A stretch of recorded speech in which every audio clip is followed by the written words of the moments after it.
এদিকে প্রচুর পরিমাণে রোদ, আকাশটা কত সুন্দর দেখা যাচ্ছে মাশাআল্লাহ।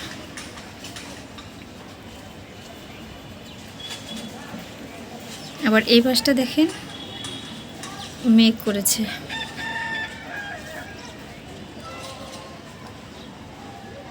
অনেক মেঘ করেছে, পুরো একটু কালো হয়ে গেছে।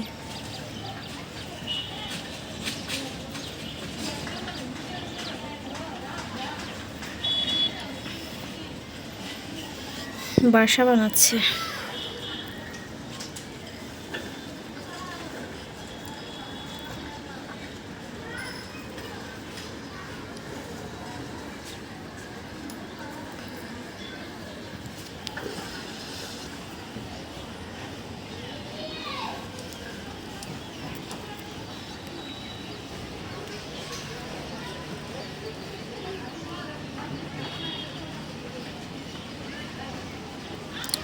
গরম, বাইরে বের হওয়া যায় না, আবার ঘরের ভিতরে কারেন্ট থাকে না, কিছু না, এত পরিমাণ কারেন্ট ডিস্টার্ব করে।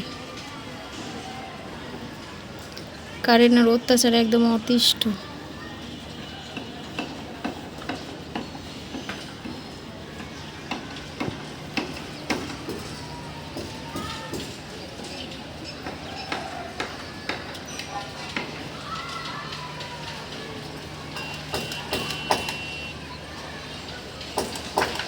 ওয়েদারটা সুন্দর, রোদ বন্ধ হয়ে গেছে। এই মেঘটুক আসবে নাকি, প্রচুর পরিমাণে মেঘ হয়ে গেছে।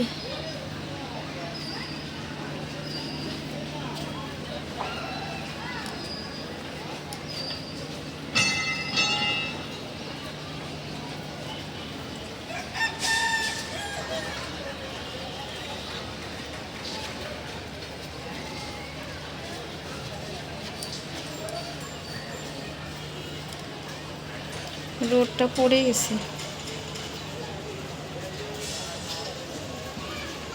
মাশাআল্লাহ, আকাশটা কত সুন্দর দেখা যাচ্ছে।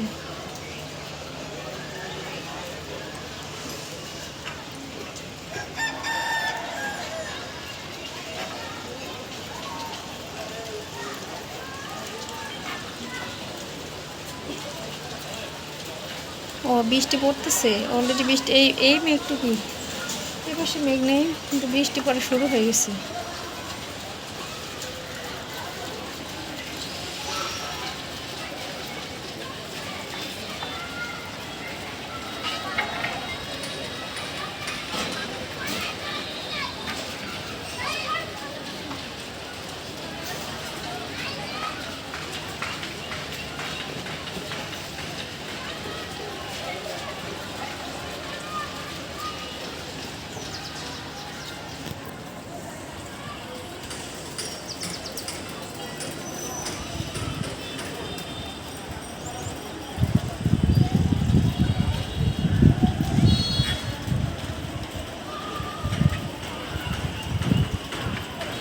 এই পাশে মাদ্রাসা ছুটি হয়ে গেছে।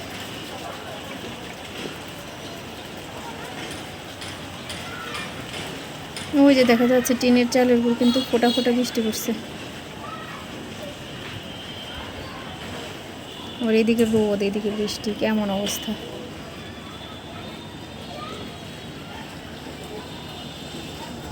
যে রোদ বের হয়েছে, অনেক রোদ। ওই পাশে সবুজ ঘাসগুলো দেখেন একদম চকচক করছে রোদে।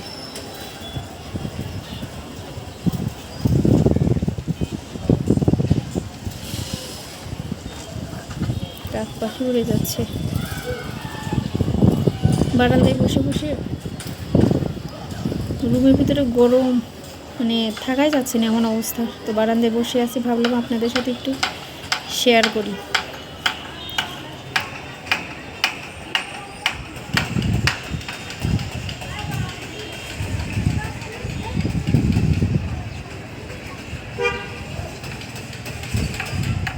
এখনকার যে হোন্ডাগুলা, অর্থাৎ বাইকগুলা যে মানে হর্ন দেয়, মনে হয় যে মাইকও আসতেছে এমন শব্দ।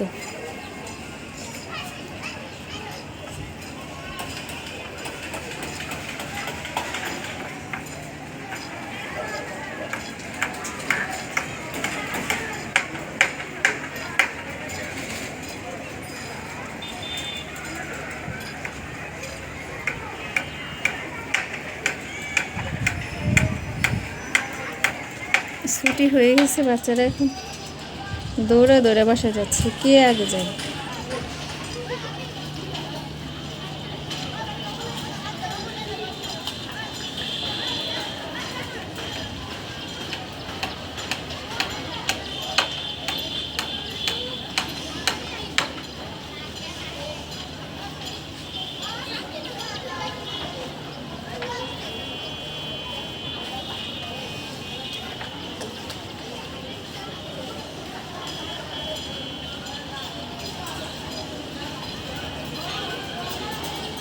রাস্তার সাথে বাসা হলে শান্তি নাই, গাড়ির শব্দ সারাক্ষণ।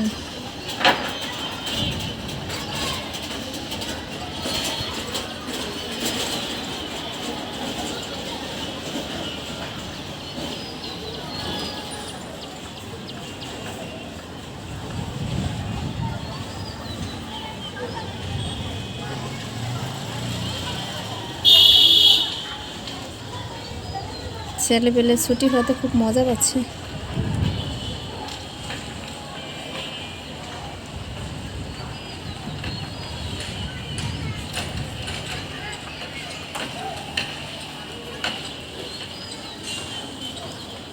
এই গাছটাতে মনে হয় এখনো 2-1টা আম আছে।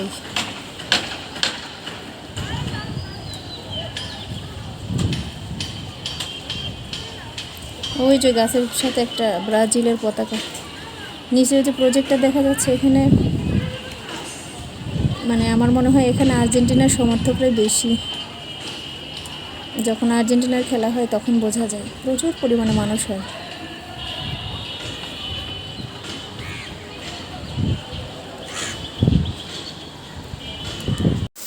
তো এখানে আলু নিয়ে এসেছি, আর এর দিকে নিচে হলো শুটকি মাছ। এটা কী শুটকি জানি না, বলে মলা মাছের শুটকি।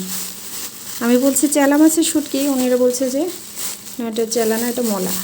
তো মাছ সম্বন্ধে অতটা আইডিয়া নাই, মাছও এই যে এইগুলা। তো যাই হোক,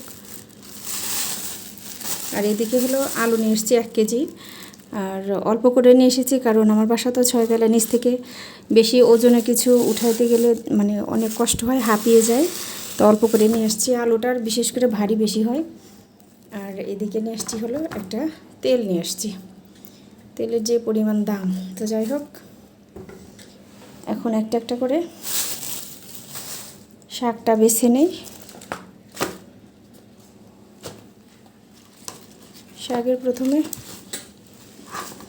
ময়লা পাতাগুলো ছেড়ে নেব। পাতা কেমন পছন্দ হয় নাই, এই ফুটো ফুটো পাতা। তো এখানে শাকটা খুব সুন্দর করে ধুয়ে পরিষ্কার করে নিয়েছি। এখন রান্না বসিয়ে দিব। চুলাতে পাতিলটা বসিয়ে দিয়েছি, তো দিয়ে দিচ্ছি পাতিলের ভিতরে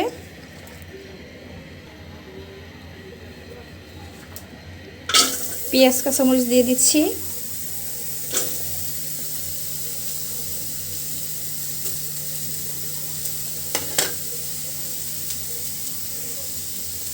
দিয়ে দিচ্ছি তেল,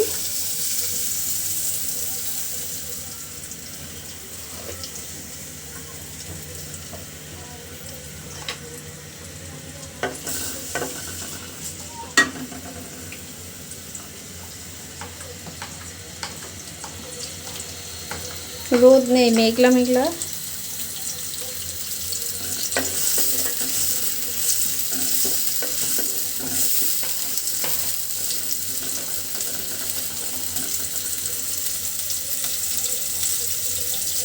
শুটকি মাছের ভিতরে আমি অন্য কোনো মশলা দিব না, শুধু দিব হলো রসুন বাটাটা।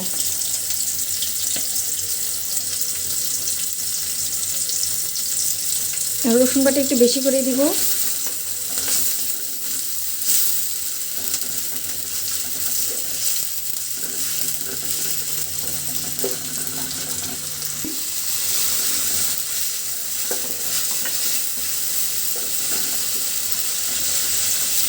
তো দিয়ে দিচ্ছি এর ভিতরে ধুয়ে রাখা শাকগুলো।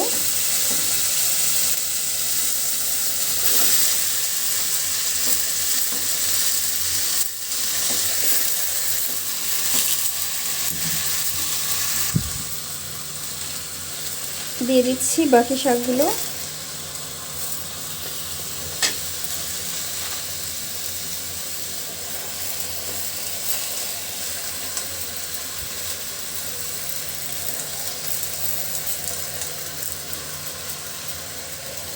শুটকি মাছের তরকারি আমার কাছে কিন্তু বরাবরই ভালো লাগে। আগে খেতাম না, কিন্তু বিয়ের পরে কীভাবে যেন সব কিছু শিখে গেলাম খাওয়া। মানে শ্বশুরবাড়ির লোকজন রাগ করতো, এটা খেতাম না ওটা খেতাম না। আস্তে আস্তে সব কিছু কিন্তু সময়ের সাথে সাথে শিখেও গিয়েছি।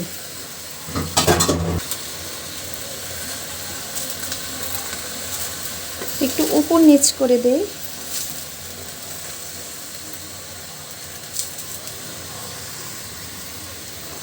দিয়ে দিচ্ছি এর ভিতরে হলুদ, মরিচ, লবণ।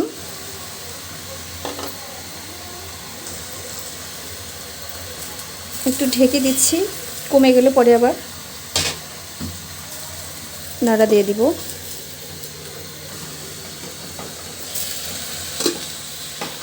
কমে গেছে অনেক, তো মশলাটা এখন শাকের সঙ্গে উপর নিচ করে দিব।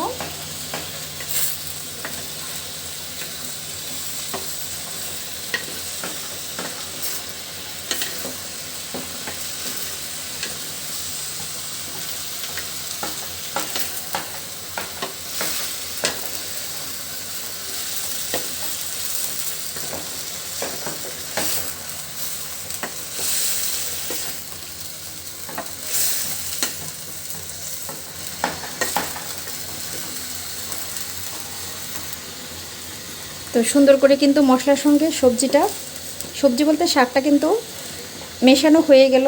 তো এখন আমি সিদ্ধ হওয়ার জন্য ঢেকে দিচ্ছি।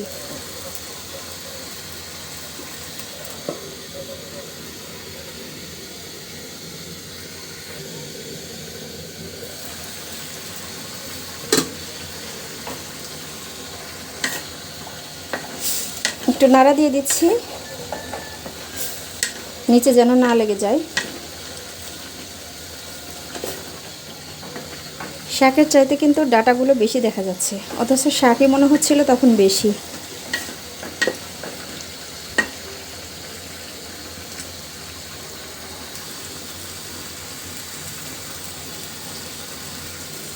দিয়ে দিচ্ছি ধুয়ে রাখা শুটকি মাছটা।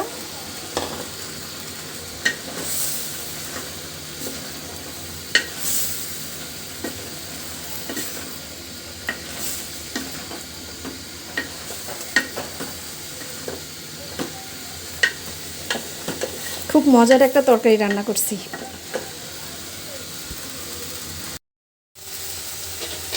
দিয়ে দিচ্ছি ফুটিয়ে রাখা পানিটা।